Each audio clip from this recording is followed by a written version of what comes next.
പഠിച്ചു തുടങ്ങുന്ന ഒട്ടുമിക്ക ആൾക്കാർക്കും അറിയില്ല എങ്ങനെയാണ് ഡ്രൈവിംഗ് സീറ്റ് ഇരുന്നുകൊണ്ട് കൃത്യമായിട്ട് മിറർ സെറ്റ് ചെയ്ത് വെക്കുക എന്നുള്ളത്. എങ്ങനെയാണ് ഡ്രൈവിംഗ് സീറ്റ് ഇരുന്നുകൊണ്ട് കൃത്യമായിട്ട് പലരും പല രീതിയിലാണ് വെക്കുന്നത്. അതുകൊണ്ടാണ് ഞാനിത് പറയാനുള്ള കാരണം. ഇത് കണ്ടില്ല, നമ്മൾ ഡ്രൈവിംഗ് സീറ്റ് ഇരുന്നുകൊണ്ട് ഈ ഒരു രീതിയിൽ വെച്ചാൽ മാത്രമേ കൃത്യമായിട്ട് നമുക്ക് ബാക്കിലുള്ള, എന്തിനാണ് നമ്മൾ മിറർ സെറ്റ് ചെയ്ത് വെക്കുക? ബാക്കിലുള്ള വ്യൂ കാണാൻ വേണ്ടിയാണ്. പലരും പല രീതിയിലൊക്കെയാണ് ഈ ഒരു രീതിയിലൊക്കെ വെക്കും. നമുക്ക് ബാക്കിലുള്ള വ്യൂ കൃത്യമായിട്ട് കിട്ടത്തില്ല. നമുക്ക് ബോഡി അല്ല കാണേണ്ടത്, നമുക്ക് കൂടുതലായിട്ടും വ്യൂ ആണ് വേണ്ടത്.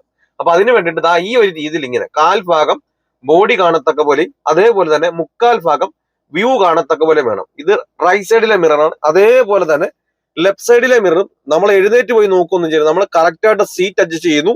അതിനുശേഷം ഈ ഒരു രീതിയിൽ ഇങ്ങനെ വെക്കുക.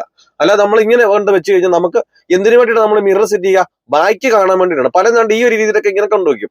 എന്നിട്ട് എഴുന്നേറ്റ് പോയി എന്തായാലും ബാക്ക് ശ്രദ്ധിക്കണം എന്നുണ്ടെങ്കിൽ സീറ്റ് എഴുന്നേറ്റ് പോയി നോക്കാറുണ്ട്. നിങ്ങൾ ഒരു കാരണവശാലും സീറ്റ് എഴുന്നേറ്റ് പോയി എന്ത് ചെയ്യരുത്, ഒന്നും ചെയ്യാൻ പാടില്ല. നിങ്ങൾ സീറ്റിൽ ഇരുന്നുകൊണ്ട് നിങ്ങൾ കൃത്യമായ രീതിയിൽ ഈ ഒരു രീതിയിൽ വെച്ച് കഴിഞ്ഞാൽ നമുക്ക് ബാക്കിലുള്ള വ്യൂ കറക്റ്റായിട്ട് നമുക്ക് മനസ്സിലാക്കാനും വാഹനം പേടി കൂടാതെ നമുക്ക് റിവേഴ്സ് എടുക്കാനും നോക്കാനൊക്കെ സാധിക്കുന്നതാണ്. അതേപോലെ തന്നെ സെന്റർ മിറർ ഈ ഒരു രീതിയിൽ വേണം എന്ത് ചെയ്യാൻ, നിങ്ങൾ സെറ്റ് ചെയ്ത് വെക്കാൻ വേണ്ടിയിട്ട്. അല്ലാതെ നിങ്ങൾ ഒരു സൈഡായിട്ട് ഇങ്ങനെ വെച്ച് കഴിഞ്ഞാൽ നമുക്ക് ബാക്കിലുള്ള വ്യൂ കിട്ടാതെ വരും. ഇത് കണ്ടല്ലേ, ഇതേപോലെ വെച്ചാൽ കൃത്യമായിട്ട് നമുക്ക് ബാക്കിലുള്ള വ്യൂ കൃത്യമായിട്ട് കിട്ടും.